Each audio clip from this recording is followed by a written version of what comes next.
राम जय राम जय जय राम। श्री राम जय राम जय जय राम। श्री राम जय राम जय जय राम। सबसे पहले सभी में विराजमान उस परम पिता को मेरा दंडवत प्रणाम। हम सब के लिए है तो बहुत कुछ समझने के लिए है, पर एक चीज ये भी समझने के लिए अति जरूरी है, क्योंकि करने के लिए तो हर जीवन में बहुत कुछ है, परंतु फिर भी कुछ काम, कुछ चीजें जरूरी है। इसलिए ज्ञान के अंदर भी समझने के लिए बहुत कुछ है, परंतु फिर भी कुछ चीजें खास हैं कि जिनके ऊपर विशेष तौर पर ध्यान दिया जाना चाहिए।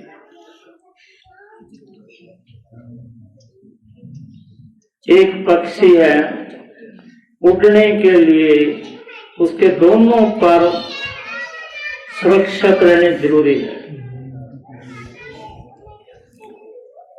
एक पर जितना मर्जी मजबूत हो, पक्षी हिलाता रहेगा और गिरता रहेगा।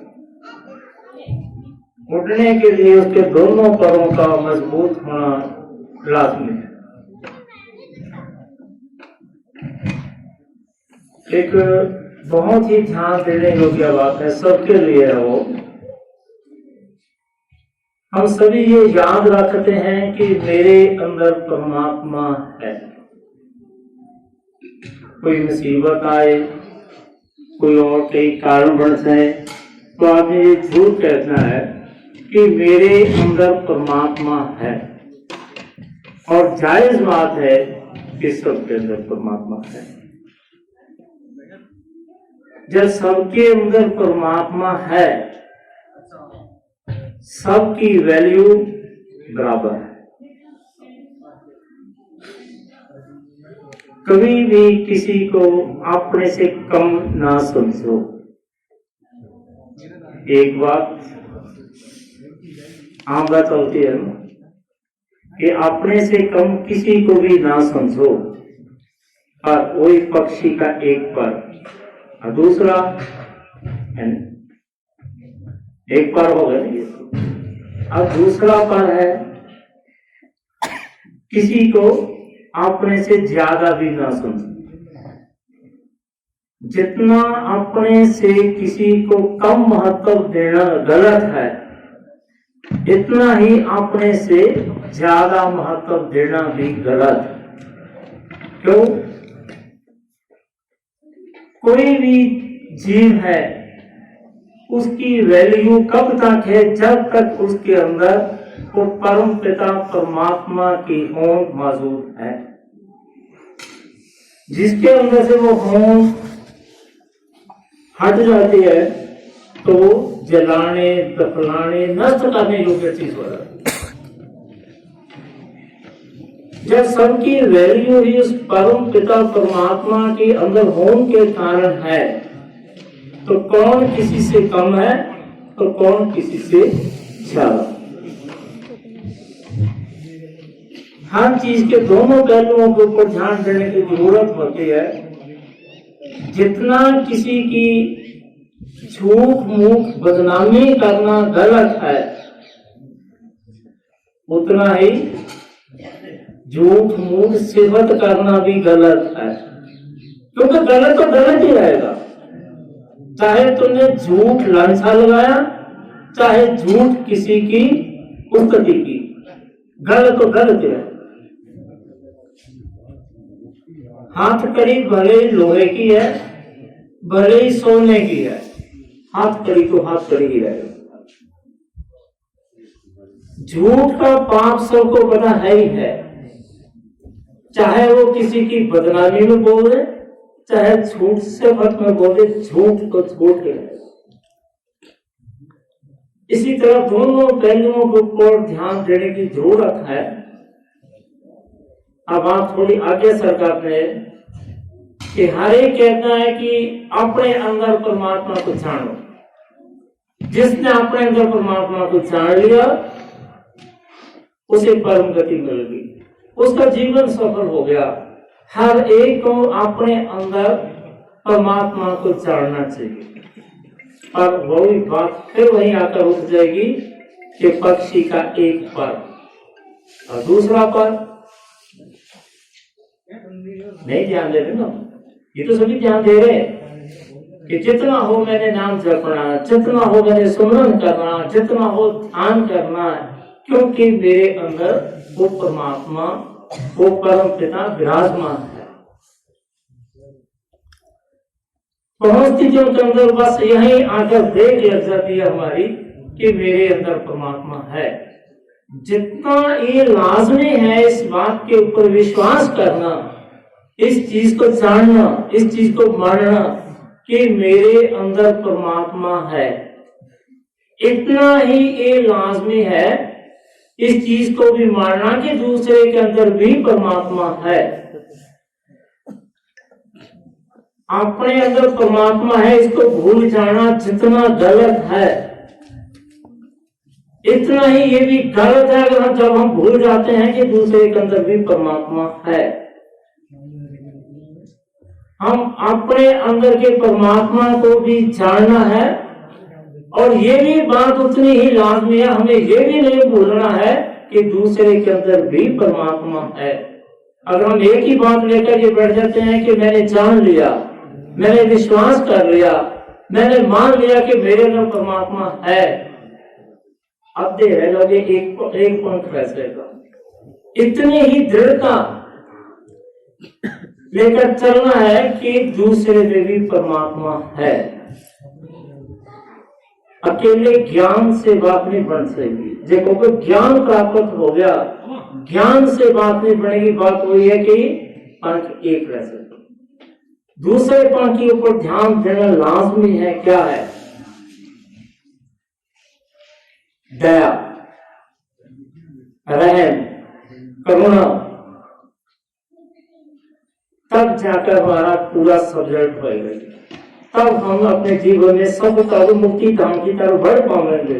अगर हमने भजन कर लिया, ज्ञान कर सीख लिया, पूर्ण ज्ञानी बन गया, जुड़ के लिव लग गई, अब दे रहे तो मुझे जब तक इस बात पर नहीं सोचते कि दूसरे में भी परमात्मा है, अपने अंदर के परमात्मा को जानना, दूसरे के अंदर भी परमात्मा है इस बात को ना भूलना, दोनों काम बराबर से मान को करना पड़ेगा। जब हम ये मानेंगे कि दूसरे के अंदर भी परमात्मा है, लाजमी है कि हमारे अंदर दया आएगी, करुणावश से। अगर हमारे अंदर दया नहीं है तो शास्त्र ये कहता है दया के बिना सिद्ध कसाई।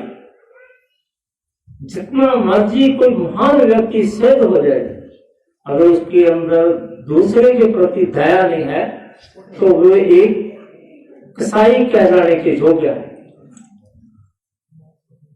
दया तब बसेगी मन में जब ये बात बसेगी कि इसके अंदर भी परमात्मा। दोनों चीजों लाजमी है, ज्ञान और दया। हैरानगी की बात है कि समाज कुछ लोगों को सिद्ध कहता है कि ये सिद्ध है, परंतु दूसरे पास से ये देखना है कि इसका बर्ताव हमारे प्रति कसाई से भी बढ़कर है। सोचने की जरूरत है। नाम से जितना मर्जी को अपनी तपस्या से सिद्ध है, मरने वाला तपस्या भी सिद्ध हो गए, पर अगर दूसरों के प्रति नुकसान की भावना है, दूसरों को दुख देने की भावना है, तपस्या जितनी मर्जी की, ज्ञान जितना मर्जी है, दया के बिना सिद्ध वो कभी श्रेष्ठ नहीं हो सकता जो दूसरे का नुकसान करता, दूसरे को तकलीफ देता है, चाहे किसी भी कारण से हो, जो किसी को तकलीफ देता है वो श्रेष्ठ नहीं हो सकता। इसलिए जितने हमारे सिद्ध है हमें ये ध्यान देने की जरूरत है कि हमारे को इनके प्रति ऐसा भाव नहीं लाना चाहिए मन के अंदर कि ये कसाई भी होते हैं। तो कहाँ की हमारी श्रद्धा है, कहाँ का हमारा भाव है। हम ही दर्जा देते हैं कि फलाना सिद्ध है, अगर वो चाहे तो सब कुछ मार देता है। इन चीजों से दूर। सिद्ध मरे हुए को बचाएगा तो सही, परंतु किसी बचे हुए को मारेगा नहीं। किसी दुखी को सुख को देगा, किसी सुखी को दुखी नहीं करेगा। क्योंकि अगर वो करता है तो उसकी जड़ी सिद्ध पदवी है वो नष्ट हो जाएगी। इसके चलते मुझे ये पॉइंट बीच में लेना तो नहीं चाहिए, मैं तो अपने पॉइंट की तरफ बढ़ना है, पर तो मुझे याद आ गया तुम्हारे समाज के लिए, क्योंकि एक वो जरूरी भी है। मेरा मकसद ही तुमको जाना नहीं, मैंने कहीं और अपनी बात को खींचना है। थोड़ी सी एक बीच में साइड से बात कर दो। आप ज्यादा करके हमारे जिम्मेदार लोग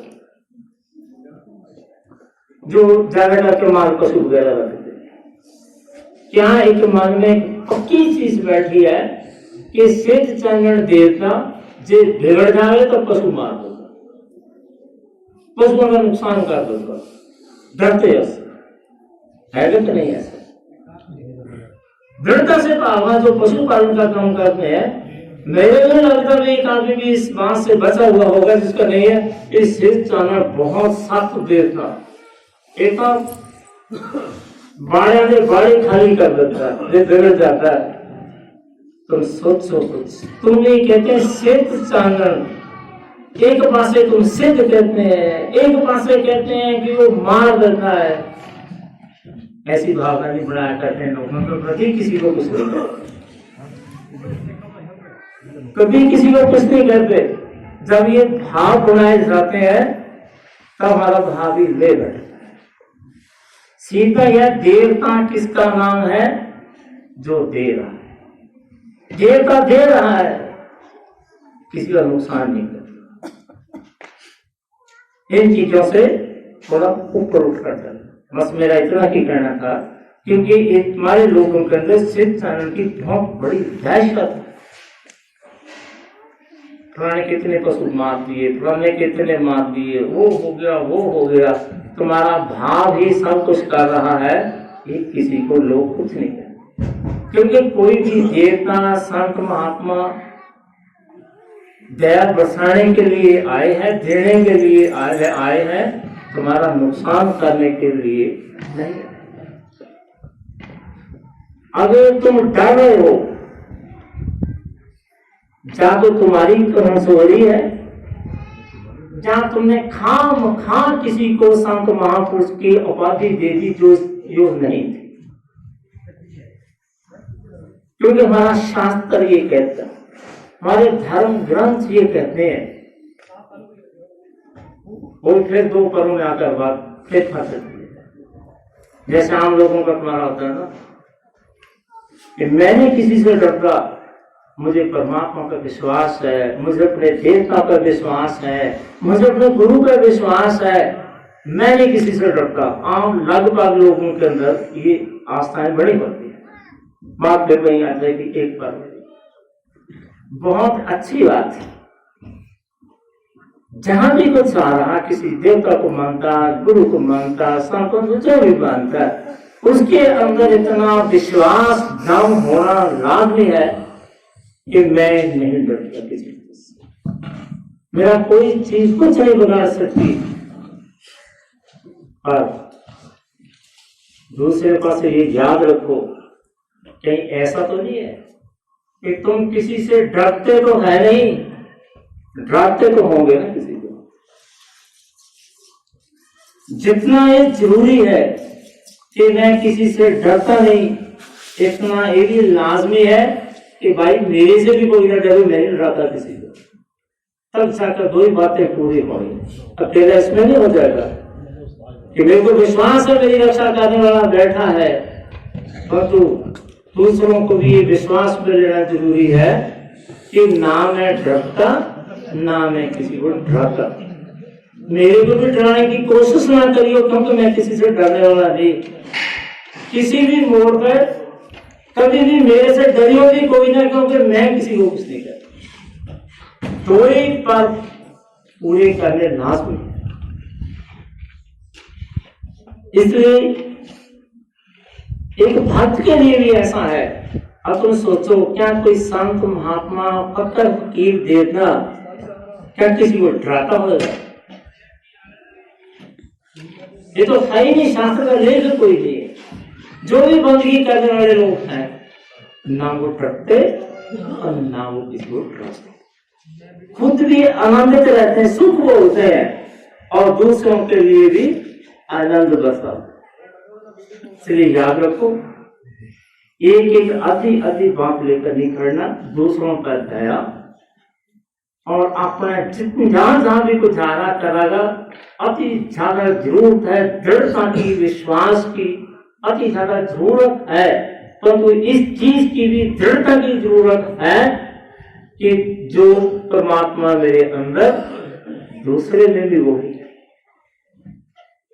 जितने सुख की, शांति की, आनंद की जरूरत मेरे को है, इतनी ही सामने वाले को भी है। जब हम इस विचार करते जाओगे तो हमारे मन के अंदर दया बस आगे ना समझ। अपनी इस चीज को लेना भी जरूरी और ये भी ना भूलना कि दूसरे अंदर परमात्मा है, ये बात भी नहीं भुलानी किसी ने। अब चलेगी बात थोड़ी सी आगे। बहुत तरह की अज्ञानतावश लोग कुछ उधेड़न बोर्ड में रहते हैं कि इस चीज के बारे में हम क्या सोचते हैं। जैसे एक ये चीज लो, भोलेनाथ, बाबा बालकनाथ या नाथ शब्द वगैरह आते हैं, पीछे कुछ लोग उलझन में पड़ जाते हैं। पहले कॉमन सी बात में मार्ग को समझा दो तो समझ में आती। एक नाथ संपदा भी चलती है जो गोरखनाथ ने सिद्ध नहीं चलाई है, और लोग क्या सोचते हैं कि जिनके पीछे नाथ है शायद ये गोरखनाथ के चेहरे होंगे, गोरखनाथ की मंडली में होंगे, समझने की पूरा। जिस तरह के आज तो फिर कुछ बदलता जा रहा, जिस वाले समय हम देखते हैं नाम रखते हैं, कोई पीछे फलाना राम, फलाना दास, ऐसे नाम रखते हैं। तुम्हारी आस्था है कि हम जो भी नाम रखेंगे पीछे परमात्मा का नाम छोड़ेंगे। उस वक्त भी इसी तरह नाम रखे जाते थे, क्योंकि समय समय सार कोई चीज उजागर है, कोई चीज अलोप हो रही है। उस समय में जो ये नाथ था, नाम इस चीज को लेकर रखा जाता था कि जैसे भोलेनाथ, बालकनाथ, यही कुछ था। जैसे हम कहते हैं फलाना राम, उसके अंदर क्या परमात्मा का संकेतिक शब्द क्या था? हमारे शास्त्रों का बड़ा एक अच्छा शब्द इसके अंदर संकेतक है, तो संशय नहीं। भगवान ने जिस समय कुरुक्षेत्र के अंदर गीता बाची, 7वें अध्याय के 7वें श्लोक में वहां भगवान ये कहते हैं कि मेरे से श्रेष्ठ कोई नहीं, मेरे से बड़ा कोई नहीं, सब कुछ मैं हूं। ये जितना संसार है ये एक मांके की तरह, मोतियों की तरह है, और मैं इनके बीच जो खोया हुआ धागा होता मारांगा ना, उस उत्तर हूं मैं, धागा हूं। भगवान स्पष्ट कहते हैं कि मैं वो सूत्र हूं जिसमें ये पूरा विश्व मणियों की तरह रुकोया हुआ,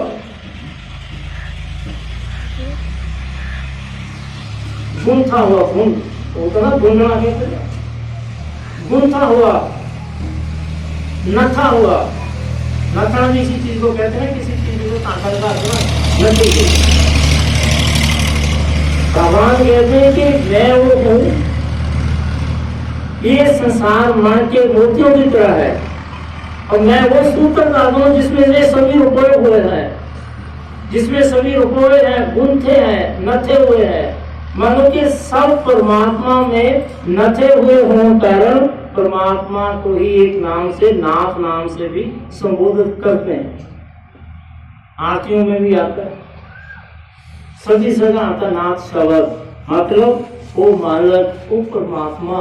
इसका क्या है? भोलेनाथ, मतलब क्यों ही नाम पीछे परमात्मा का संकेत ना के किसी संप्रदा को लिया जाता है। और दूसरे पास से साथ ही मेरे को आ जाता, मैं एक थोड़ा सा समझाना चाहता हूँ कि जैसे बाबा बालकनाथ ले लो, आश्चर्य की बात है कि लोगों ने इसका देवता बना दिया। देखो क्या हुआ, इसका एक देवता बना दिया और क्या कहते हैं, ये नाथ है। नाथ शब्द उस वक्त इसी चीज के लिए आता था, समझे? उसी शब्द के लिए आता था और लोग यही नहीं जानते कि एक संत है। आश्चर्य की बात है कि संत का देवता बना लिया। कितनी, थोड़ा सा खींच ले नीचे। वैसे मैं कहना नहीं चाहता, देवता की उपाधि संत से बहुत नीचे। जो और गहराई के अंदर जाकर देखे, ड्राम मकान का ही लोगों ने वैल्यू दी थी। इंसान देवताओं से भी ऊपर है।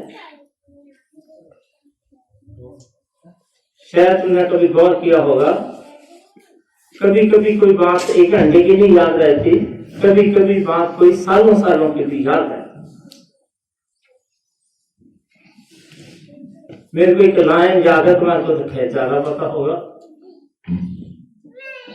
हम जब छोटे थे तो संतों के पास जाते थे तो एक शब्द गाते थे संत ब्रह्मानंद जी उस वक्त, जिस देही में लोच दे देवते तेरे हाथ आगे मूर्खा। कितना ज्ञान एक लाइन के अंदर संत बोल रहा। जिस देही में लोच दे देवते तेरे हाथ आगे मूर्खा। कहते जिस देह, ये तेरी मानव देह है, देवते भी तास रहे हैं और तेरे इसका क्या बना दिया? मूर्खा। क्योंकि देवता भी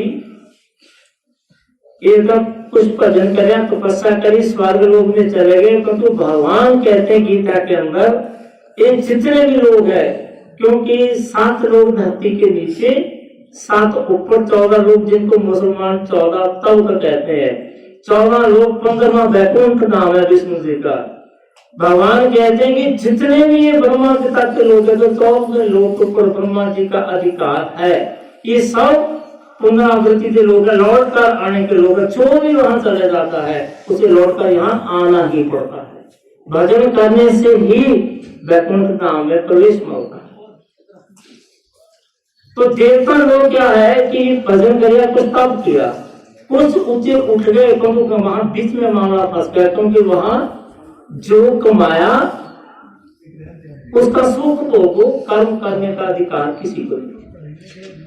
कर्म करने का अधिकार है तो ऐसी मृत्यु मंडल के अंदर है। अब वहां जाकर पता चला कि अब स्वर्ग क्या मिला। और भी परमात्मा से विनती करते हैं कि परमात्मा को कौन सा वक्त आएगा जब स्वर्ग का समय हमारा खत्म होगा, हमारे को तुम्हारा मानव जीवन मिलेगा, हम बंदगी करेंगे, नाम जपेंगे, तेरे चरणों में आकर विराजेंगे। तो हमने क्या कर दिया, कहां से कहां क्या बना दिया। अब मैं थोड़ी सी बालकनाथ के बारे में थोड़ी सी जानकारी देता हूँ। क्यों देता हूँ कि किसी चीज की बहुत बड़ी कीमत थी, उसकी कितनी कीमत घटा दी गई। क्यों? अपना महकमा सबको अच्छा है, लगता नहीं। जितना पार्ट हम संत हैं, हमें बड़ी तकलीफ होती है जब वो किसी संत की कीमत घटाता है। संत होना खेल नहीं होता, जो होते हैं वो कुछ का देखो कैसे होता है। जब वो किसी भी संत की कीमत घटाता है हमें बड़ी तकलीफ होती है। ये कौन है? क्या लोग कहते थे ये शिव जी का पुत्र है, शिव जी इसका गुरु है। जहां भी बालकनाथ की मूर्तियों में था मूर्ति शिव जी के साथ में, तो सोचो शिव जी के साथ तो इसका लेना देना कोई नहीं, शिव जी के साथ तो लेना देना कोई नहीं। मूर्ति से सुनाता हूं मैं, बताओ देखिए मुझे को लेना नहीं सर। मैं यही विचार करना कि एक संत का देवता कुछ लोगों ने बना दिया, परंतु जो समझदार लोग हैं उससे ऊपर उठ, जो देवता न मानो संत को संत ही रहे। गुजरात के अंदर सूरत साइड पड़ती है, जूनागढ़ शहर पड़ता है, वहां भगवान दत्तात्रेय हुए। अत्रि ऋषि माता अनसुईया की संतान। वो कौन, थोड़ा सा उनका भी एक पॉइंट में देता हूं कौन थे। जब देवी सीता और प्रभु राम वनवास के लिए गए, वो जाते जाते पहले अत्रि ऋषि के आश्रम में गए। मेरी लंबी बात नहीं है, थोड़ी सी मेरे काम की है, मैंने कुछ ध्यान देना थोड़ा सा, बस 1-2 घंटों में मैं काफी कुछ समझाना चाहता हूँ। तो वहां क्या देखा अत्रि ऋषि जी ने कि भगवान ने 14 साल जंगल के अंदर रहना। उनको तो पता था कि ये कौन है, लोगों के लिए जैसा था कि वनवास था, उनको तो पता कि लीला करने के लिए थाने राक्षसों के साथ इनका युद्ध होगा। ये जो थोड़े से तीर लेकर चले हुए हैं, इसे कितने दिन चलाओगे ये। तो अत्रि ऋषि ने 2 तर्कश होते जिनमें और डाला होते हैं, 2 तर्कश श्री राम जी को भेंट किए कि मुझे पता आपने 14 साल आपके साथ क्या क्या होगा, अब अयोध्या से तो असला सप्लाई होगा नहीं, मैं आपको 2 तर्कश भेंट करता हूँ, 14 वर्ष के लिए जितना मर्जी युद्ध लड़ो काफी है। दूसरी बात से माता अनसुईया जी ने देखा कि 14 साल देवी ने जंगल में कटना है, कपड़ा है कितना अच्छा चलेगा, एक धोती पहनी हुई, साड़ी पहनी हुई कितना टाइम चलेगी ये। आखिर गर्मियां भी आएंगी, सर्दियां भी आएंगी, बरसात भी आएंगी, ये कपड़े गिले भी होंगे। तो माता अनसुईया जी ने एक साड़ी केवल दी थी देवी सीता को, और कहती 14 साल पार है, गर्मियों को ठंडी, सर्दियों को गर्म, बरसात को सूखी, ना फटेगी ना मैली होएगी। उसे 14 साल देवी सीता ने साड़ी में घुसा दिए। वो माता अनसुईया और अत्रि ऋषि की संतान है, गुरु दत्तात्रेय जी। बहुत पुरानी हिस्ट्री चल रही है, आज की नई नहीं है। 9 लाख वर्ष से कुछ वर्ष ज्यादा हो गए रामा अवतार आए। उस समय भगवान दत्तात्रेय जी का जन्म हो चुका था। जूनागढ़ के अंदर राज भी चलाया और फकीरी भी, पहाड़ी के ऊपर घोड़ा चलाया, फकीरी भी। अब लिंक जोड़ता हूँ कि मैं भगवान दत्तात्रेय के चढ़ाने लगा तो बहुत लंबा काम पड़ जाएगा, थोड़ा सा बालकनाथ के बारे में चढ़ा रहा। एक बुढ़ा आदमी भगवान दत्तात्रेय की सेवा के लिए जाता है। बुढ़ा का बाप की बात है, पहले तो जवानी था, काफी ऊंचा पर्वत है, बहुत सीढ़ियां करके जाना पड़ता। उसकी इच्छा क्या रही कि मैंने जाना, भगवान का धुआं चलाऊंगा, लकड़ दूंगा, भगवान को मैं फूल पत्ते तोड़ कर दूंगा, झाड़ू बाहू लगाऊंगा। जाता रहा, जब देखा कि शरीर थोड़ा जवाब देता था, तो उन्होंने एकदम भगवान दत्तात्रेय से बेनती की कि महाराज मेरी एक इच्छा है, क्या मेरा भी शरीर रहता जा रहा, मेरे घर से आपकी सेवा चलती रहनी चाहिए, ये बंद ना हो, इसके लिए मेरे को एक ऐसा पुत्र हो जो आपकी सेवा करे। मुझे पुत्र की इच्छा नहीं है, मैं पुत्र की इच्छा से नहीं ले रहा, क्योंकि मांगना होता मैं जवानी बातों में मांग लेता, बुढ़ापे में क्यों मांगता, पर मेरे को यह है कि हमारे घर की सेवा ना बंद। उनकी श्रद्धा प्रेम देख के भगवान ने प्रकाश समय आया, उनके घर पुत्र पैदा हुआ, थोड़ा सा बड़ा हुआ, बस पहले ट्रेनिंग शुरू है उंगली पकड़ कर दिखाने की, आया बच्चा मेरे साथ, ऐसी सेवा करनी, ये करनी। अभी बचपन में ही था, एक दिन क्या घटना घटी, वहां एक राक्षस, कोहरी राक्षस रहता था। जो कोहरी राक्षस होते, ये पता कौन होते हैं? एक तप का एक तरीका है, उस तप के जरिए, मंत्रों के जरिए, रिद्धि सिद्धि के जरिए ये अपनी देह बांट लेते हैं। कभी जानवर, कभी कुछ जैसा कुछ करना, अपने मंत्रों द्वारा देह बांट कर वो काम करना, मुड़ के अपने देह के अंदर आ जाना। उनको कहते हैं कोई। आगे जो मर्जी कह दो, कुछ साधु भी कहते हैं, कुछ कह देते हैं, मैं तो कोई कह के बंद कर दूंगा। तो उसकी आदत थी, जब उसने खान पान के लिए निकलना, उसने एक शेर जहां बाघ को जगह रूप लेकर निकलना, फिर जो हाथ आया पीस देना। एक दिन वो निकला, उसकी नजर में वो बच्चा पड़ गया, उसने बच्चा छीना खा लिया। वो बुजुर्ग अकेले गए तो भगवान पूछते तुम्हारा ताकत नहीं आया? कहते महाराज वो तो किसी जानवर ने खा लिया। भगवान ने अंतर ध्यान होकर देखा,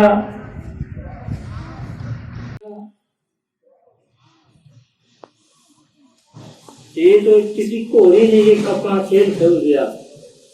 तो भगवान ने अपनी योग शक्ति के द्वारा उस कोहरी को बुला लिया, अपनी ताकत के द्वारा, तप के द्वारा बुला लिया। वो हाजिर हुआ, कहते हुए तुमने मेरा भात खा लिया। कहते कि खा लिया होगा, मैं तो जान पड़ता उस बार, पता नहीं क्या होगा। कहते चलो अब ऐसा कर, कोई हड्डी, कोई मांस, कोई चीज है तो वहां से ले आ, मैं उसे कम करूंगा। कहते जी वहां कुछ भी नहीं है। भगवान कहते जाओ देख के आओ, कुछ तो होगा जहां कोई खाता है, कुछ गिर सकता है। वो गया, थोड़ा सा कोई छोटी मोटी हड्डी मिली, ले आया। भगवान ने अपनी योग शक्ति के द्वारा दृष्टि फैलाई, सिट्टा लगाया, बच्चा द्वारा सुजीत हो गया। तो उस समय भगवान ने कहा कि अब तेरे ऊपर मेरा तेज ऐसा फैल चुका है कि लोग अभी तेरा पीछा करने शुरू कर देंगे। अभी तेरे को तप करने की जरूरत है। और दूसरा, पिछले जन्मों का एक माता का कर्जा है, जाओ हमारे को निकल जाओ, वहां चले जाओ, ताकि वहां तेरा बैकग्राउंड किसी को पता ना चले कि तू मेरे द्वारा मरा हुआ, खाया हुआ द्वारा हुआ, ताकि लोग तेरी मानता ना करें। तो भगवान मान गए। बालकनाथ में सबको पता है क्या हुआ, मेरे कहने की कुछ बात नहीं। और जाकर अपनी गुफा में आनंद मानते हैं। कहने का अर्थ, एक संत महात्मा, एक गुरुओं की देन, गुरुओं की बख्शिश, आज वो क्या बन गया? खोट कठन वाला बाबा, तुम्हारे बच्चे रोने वाला बाबा, में संगत खराब करने वाला बाबा, जान दो क्यों इंसल्ट करने लगे ऐसे बड़े साधु महात्मा। पहले हमारे संतों की गिनती तुम्हारे मुताबिक कम है, जिनमें है उनको तो रहने दो, क्यों हम अपनी तरफ खींचते जा रहे हो? ऐसा कुछ नहीं है। एक संत है, महात्मा है, बहुत बड़ा महापुरुष है, लोगों को देने के लिए। ऊपर उठो इनकी इन बातों, मेरे कहने का अर्थ है ऊपर उठो इन बातों को कर देगा।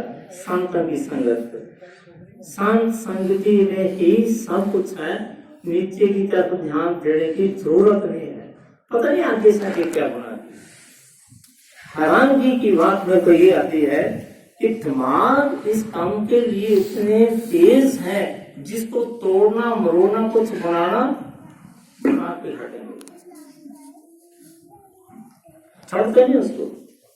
पूरा जोर लगा हुआ बालकनाथ को साबित करने के लिए कि है ये देवता है। मेरे को लगता कि तुम्हारे में से किसी लोगों ने भी इस बात को संकेती ना दी हो, सारे मान गए ऐसा ही है, ऐसा नहीं है। ऊपर उठो, महापुरुष संत है, आशीर्वाद प्राप्त करो।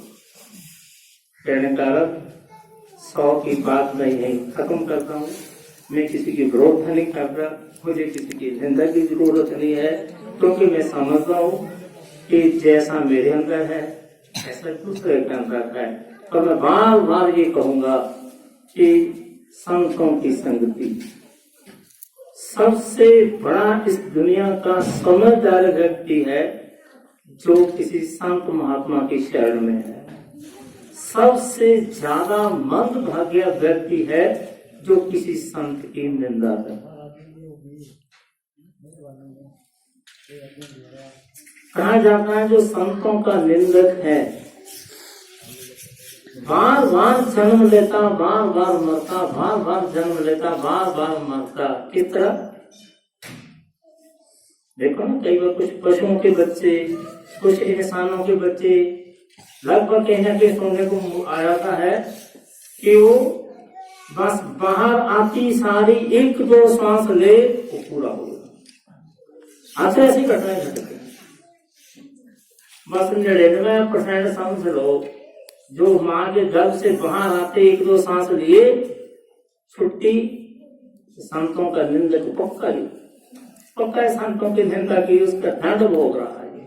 बहुत बड़ा दंड कुदरती तत्व मिलता है। इसलिए यहाँ तक है संतों को ये देखने की जरूरत नहीं है कि इसके अंदर तपस्या कितनी है, इसके अंदर कथन कितना है, इसके अंदर शक्ति कितनी है। थोड़ा सा सोचना पड़ेगा। क्या तुम लोग हमारे लोगों को सर्टिफिकेट दोगे कि नंबर सर्टिफिकेट दोगे कि हमारे अंदर शक्ति कितनी है, हमारे अंदर कमाई कितनी है? क्या तुम लोग हमारे को सर्टिफिकेट दोगे हम कितने बड़े संत हैं? हम अपने तक सीमित रहो। कुछ चीजें ऐसी होती हैं उनके अंदर ताकत नहीं देखी जाती, उनके अंदर कुदरत का आशीर्वाद देखा जाता है। सारे समाज की ये आस्था है कि कन्या पूजन योग होती है। मानते हैं ना सारे? पूछे जा कोई ना पूछे मान कर सकते कन्या पूजन योग है। क्यों पूजन योग है? हैगा कुछ जवाब? किस आधार पर पूजन योग है? हैगा कुछ जवाब? कोई भजन करेगा, कोई तपस्या करे, बहुत बड़े दानी हो, बहुत बड़े सूर में, किस लिए पूजन योग है? अगर ये चीजें देखी जाए तो क्या को कन्या को पूजेगा? अगर गुण देखने पूछेगा, कन्या गुण के आधार पर पूजन योग नहीं, ईश्वर की तरफ से स्थापना है कि कन्या पूजन योग है बस।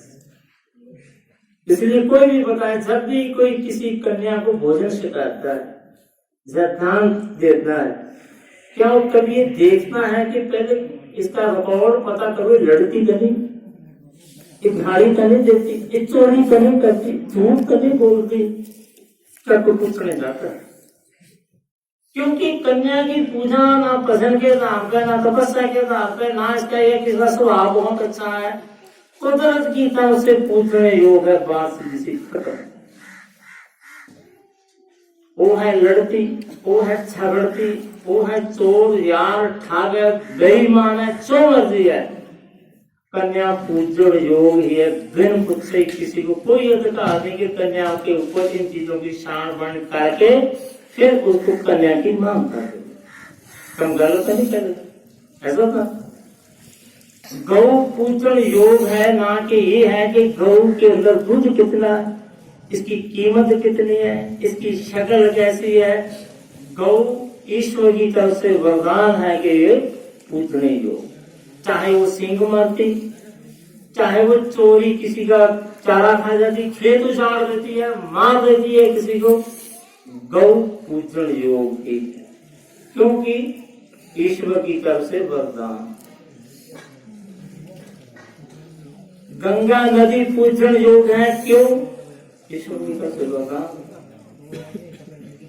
गुण के नाम नहीं कि इसके अंदर पानी के अंदर कितने गुण है, ईश्वर की तरफ से वरदान है कि गंगा पूजन योग है। इसलिए भगवान पूजन योग है, जिसने भगवान पाया, कितनी तपस्या, कितना गुण, क्या कितना, किसी को कोई अधिकार नहीं शामिल करना, भगवान पूजन छोड़। ये कुछ चीजें जितनी बनाई गई बहुत सोच समझकर बनाई गई।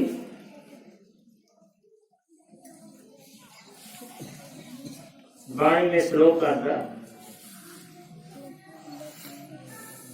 शायद मेरे को लगता है कि मैं पक्का तो नहीं कह रहा, शायद कबीरदास जी का श्लोक हो, दर्शन करके संत का साहेब आवे याद। संत संग में मिलता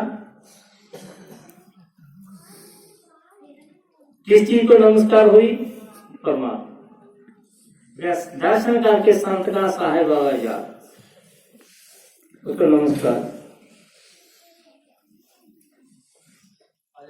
इसलिए बहुत लोग मिल जाते हैं चाबियां मरोड़ने वाले, क्या होंगे संत, ओ होंगे ओ होंगे ओ होंगे ओ होंगे।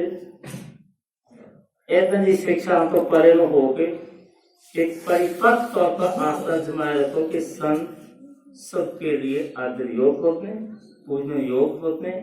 यथाशक्ति जितना हो सकता है सेवा भाव दर्शन करो और प्रवचन करो।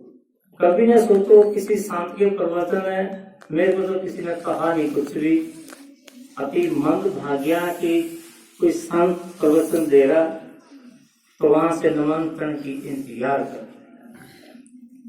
संत अपने लिए नहीं आते, हमारे लोगों का काम है ज्यादा से ज्यादा परमात्मा की उपना बढ़ाना, परमात्मा को प्रकट करना। कला बढ़ाऊं संत की, प्रकट करे मोहे। हमारी जिम्मेदारी यही है कि इस परम पिता परमात्मा को ज्यादा ज्यादा उसकी उपमा करना, हमारी श्रद्धा से छोड़ना, क्योंकि परमात्मा के साथ श्रद्धा जुड़े के बिना कल्याण असंभव है। ये हमारे मंदिर बनाए, तीर्थ बनाए, बहुत सोच समझ करना। और भी इनके कई मकसद है, पर फिर भी हमारे संतों के बलिहारे उन्होंने एक अपना न्याय कुमार शासन प्रयोग करके भी बनाए कि पत्थर पानी पूजते संत कोई मिल जाए। हमारे संत ये कहते कि मंदिरों में जाना चाहिए, तीर्थों में जाना चाहिए। क्यों? कि जहाँ कोई मंदिर होगा शायद हो सकता है यहाँ ना वहाँ तो संत जरूर होगा। मसला उनका सारे संतों के साथ वह सहयोगी मेला बनाना ताकि वहां से ज्ञान प्राप्त करके परमात्मा के चरणों के साथ प्रेम बढ़ सके। इसीलिए संत ज्यादा पूजन जो क्यों है कि तुम्हारा प्रेम, तुम्हारा विचार, तुम्हारी श्रद्धा उस परम पिता परमात्मा के साथ स्थापित करते हैं। माना जाता है कि सबसे बड़ा दुश्मन इस दुनिया में कौन है? जो तुम्हारी राम से प्रीति तोड़ाए, जो राम से तुम्हारे प्रेम में विघ्न पैदा कर रहा है, उस प्रीति में बिगड़ डाल रहा है, सबसे बड़ा दुश्मन है। जो राम के चरणों के साथ तुम्हारा प्रेम बढ़ाए, सबसे बड़ा मित्र है दुनिया के बीच, उससे बड़ा मित्र कोई नहीं। इसलिए कहने का अर्थ है अपना जीवन जियो, बढ़िया जियो और परमात्मा के चरण करुणा के प्रति अपनी श्रद्धा को ज्यादा से ज्यादा बढ़ाओ। और जहां तक भी है कि परम पिता परमात्मा कभी चूक कर नहीं, कभी भी दूसरा पासा ना पकड़े। मान लिया मेहनत कर रहे, मान लो क्या कुछ कहते हैं, हाँ जब मेहनत करेंगे तो परमात्मा देगा ही देगा, मिलेगा ही मिलेगा। शुक्र लाखों बार गुजारो जो मेहनत का भी फल है। शुक्र है जो तुमने मेहनत की तो अपनी मेहनत का मिला, फिर भी परमात्मा का शुक्र गुजारो। तेरे हम शुक्र गजा है जो तुम मेहनत का भी हमारे को देगा। क्योंकि हमारी हिंदुस्तान की धरती है, यहाँ चीज छूट नहीं किसी को भी करेगी कि परमात्मा से अलग होकर चले। अपने गुरूरी के अंदर चाहिए कि हमारी भाग भूमि के अंदर ये चीज छूट नहीं कर सकती, क्योंकि ये ऋषि मुनियों की धरती है, ये तपस्वियों की धरती है, ये दानियों की धरती है, ये शूरवीरों की धरती है। इसलिए इसके अंदर कोई भी चीज ऐसी नहीं छूट कर सकती जो परम पिता परमात्मा से अलग हो। आज हम क्या करते हैं, बाहर के लोगों की रीस करते हैं कि बाहर के मुल्कों में ऐसा हो रहा, बाहर के मुल्कों में ऐसा हो रहा, हमारे में नहीं हो रहा, हम बहुत पीछे रह गए। भाई ये उनको मुबारक, जो भी कहते हैं उनको मुबारक है, हमारे को मुबारक नहीं। हमारे को हर चीज धर्म नीति के अनुसार, धर्म के साथ जुड़कर, ऋषि मुनियों की परंपराओं के साथ जुड़कर ही छूट कर सकती है, वरना हमारे को कोई चीज छूट नहीं कर सकती। इसलिए सारे अपने नेत्र दूर करो, नाम जपो, बाकी दया धर्म बलिहारे। कुछ नाम जपने में कमी रहेगी, वो साथ उसमें कमी रहते, पर मन के अंदर दूसरों के प्रति दया, उसके अंदर कमी नहीं रहती। और हमारे मन के अंदर दूसरों के लिए हित है, करुणा है, दया है, बहुत बड़ा भजन, अति ज्यादा भजन है बड़ा। परमात्मा को प्रसन्न करने के लिए अगर एक काम ये भी होगा कि दूसरों को ऊपर दया, तो ये भी काम। अगर हमने दया नहीं सीखी, द्वेष सीखा, बैर रोज सीखा, दूसरों के प्रति नफरत सीखी, किसी का नुकसान करने की सोची, तो इसके बारे में तो हम कह नहीं सकते हैं कि क्या होगा। इसके बारे में हमारा कहना असंभव है कि क्या होगा। उसका सांप का भी लंबा चौड़ा बढ़ जाता है, बहुत लंबा करना पड़ जाता है। इससे नजदीक ही बात खत्म हो जाती है, नजदीक ही बात खत्म हो जाती है। हमारे संत हमारे को कितनी देर बच गए, आसान से आसान, आसान से आसान राम है, कोई से आसान, कोई चीज इससे आसान, कोई शेरे नहीं करने, कोई नियमों की बहुत पालना नहीं करनी, यह करो वो ना करो, वो करो वो ना करो, कुछ भी किसी भी बंधन में पड़ने की जरूरत नहीं। एक ही बात काफी है मन के अंदर, हाँ। पर तुम्हारे लोग क्या कहते हैं, ये किसको प्रेरणा देते हैं कुछ करो, तब कहते हैं चलो जे कुछ हो नहीं कर सकते राम राम में क्या करो, मतलब कहेगा ये सबसे बेकार चीज है, ये भी नहीं हो रही, आई है तो निकल का मतलब है, ये काम बात जाती है, देखो ऐसा ना करो, समझे। हाँ मैं तक जो कुछ हो नहीं होगा, अरे सोचे राम राम में कर रही है, नहीं का मतलब है कि गई गुजरी चीजें सबसे यही सही। उच्च भाग्य अति कर्म अच्छे, कई जन्मों के पुण्य चलते हैं, तब जबान के ऊपर राम, कई जन्मों के पुण्य कतरत होते हैं, तब जबान के ऊपर राम आता नहीं है, नहीं आता, देखा है। मैं वैसे नहीं बुरा नहीं कहने लगा, वैसे कहता है, बड़ी हानि आती है। 6 लोग बेचारे, उनको कहो राम राम कह दो, जय सिया राम कह दो, बस बड़ा ताला रख देना मुंह। मतलब कितनी परमात्मा की प्रसन्नता होगी, कितनी की दया होगी कि मुंह से राम नहीं निकलकर हम ताला लग गया। क्या देख लो, ये तो खेल थोड़ी है कि मुंह से राम निकल जाए, कुछ भाग्य है मुंह से राम निकल, अति ज्यादा कुछ भी कहने के लिए नहीं कि कितने अच्छे भाग्य है, मुंह से राम निकल। कबीर जी ने कितनी उपमा दी, बेहद उपमा दी, फिर भी नहीं समझे हम। शायद मेरे को लगता है कि संत तुलसीदास जी, रविदास जी, कबीरदास जी, बाबा नानक, जितने सारे संत महात्मा हुए, कितनी उपमाएं इतनी दे गए जिसके पास साथ लगाना मुश्किल है, पर हमने फिर भी कसम खा ली, हमने।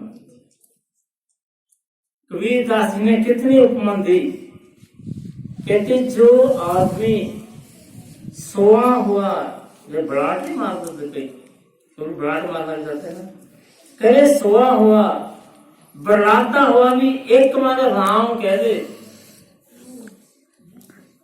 ऐसे बड़े महापुरुष कहते एक बार कोई राम कह दे, मैं परमात्मा से बेनती करता हूं कि जब मैं मरूं मेरे शरीर की चमड़ी उतार कर उस आदमी के पैरों के लिए जूता बना देना, मैं समझूंगा मेरा जीवन धन हो गया। मेरे को लगा पता नहीं इससे ज्यादा कुछ उपमा देने के लिए कुछ बच गया होगा मुझसे। ऐसे बड़े महापुरुष और इतनी बड़ी श्रद्धा, एक ब्रांड मार के ऊपर भी वो इतनी कीमत पा ले, जेड़ा जाग का ही प्रसन्न होकर राम जाप रहा है, वो बात तो कुछ है नहीं, साफ बताते हैं। इसलिए बड़े कहने कारण कि परमात्मा की मन के दिल को साकार रखो, स्मरण करो। कहीं भी सत्संग कीर्तन प्रवचन है वहां पहुंचो। संतों से लेन देना ठीक ना करो, फिर डीकर में दूजे पास आ जाओ, साधारण की बात कर ले तो मिली जुली जी खैर देख डैंड की छाट लेती है, नहीं सोचा देते नहीं चल जी नहीं रह सकते हमारे घर को छोड़ते लिया करो, सारी दुनिया से मेहनते लीजिए, सारी जिंदगी एक हमारे से ना टीके तो क्या होगा, कब पड़ जाएगा। आम कहा जाएगा डैंड की छाट लेती है, फिर भी भागते लोग तो किसी गुरु पास जा रहा है, किसी पास जा रहा है, हमारे को इसी से बाहर रख लो, चलो कोई नहीं, सारी जिंदगी मेहनते लिखने उधर चलता रहता तो कार्ड नहीं भेजा, मैं नहीं तेरे आना था, सत्य नहीं मेरे आना। हमारे लोगों के घर छट लिया करो, जिसे शांत महात्मा को प्रवचन देते हैं तो क्या करो, जाके शामिल हो जा करो, अपने वास्ते बेहतर है। इसलिए मैं ज्यादा नहीं कहना। तो आज का हमारा जो दिन है ये है सबको पता ही है कि आज के दिन 31 जनवरी 2007 में यहाँ शिव परिवार की स्थापना हुई थी। उस दिन को मुख्य रखते हुए ये थोड़ा छोटा मोटा जितना का कार्य आप लोगों का ये चलाते हैं, इसलिए बढ़ चढ़ कर थोड़ा ध्यान दिया करो, इतना ना कराया करो, ये उसी का ही है, उसी का ही है। क्या तुम ये कहना चाहते हो कि परमात्मा उसी का ही है, मेरा तो है नहीं, हमारा कुछ है यहाँ, हमारा तो बहुत कुछ है, हमारे पास स्वाय राम के यहाँ कुछ हैगा, कोई अखा नहीं, पिछा नहीं, कोई आड़ा नहीं, कोई तोड़ा नहीं, हमारे यहाँ कुछ भी नहीं है। हमने अपने लिए क्या करना, इसलिए थोड़ा ध्यान रखना करो। ये हमारी सबसे बेनती भी है, प्रार्थना भी है कि जब ये समय आता जरूर समय को पहुंचा करो और परमात्मा के गुणगान करो, कीर्तन करो, सफल बनाओ। जितना अच्छी तरह परमात्मा का गुणगान होता, परमात्मा के नाम का कोई दान पुण्य होता, कोई सेवा चलती है, पूजा प्रार्थना चलती है, उतना अच्छी के भी उत्तम पाप। खुशकिस्मत हो करते भी नहीं, धरती के ही वो टुकड़े हैं जहाँ पता नहीं ना जाने क्या क्या हो रहा है। इसलिए धरती की खुशकिस्मती को बढ़ाना ये तुम्हारे लोगों के हाथ में होता है। इसलिए ज्यादा से ज्यादा जो भी जहाँ रास्ते करते हैं, शुक्र गुजारा करो परमात्मा का कि हमारी धरती के ऊपर कथा कीर्तन चलते हैं, संत महात्मा लोग तपस्या करते हैं, हमारे को प्रेरणा मिलती है और धर्म कर्म करने के लिए समय मिलता है। भगवान की जय। श्री राम जय राम, जय जय राम, श्री राम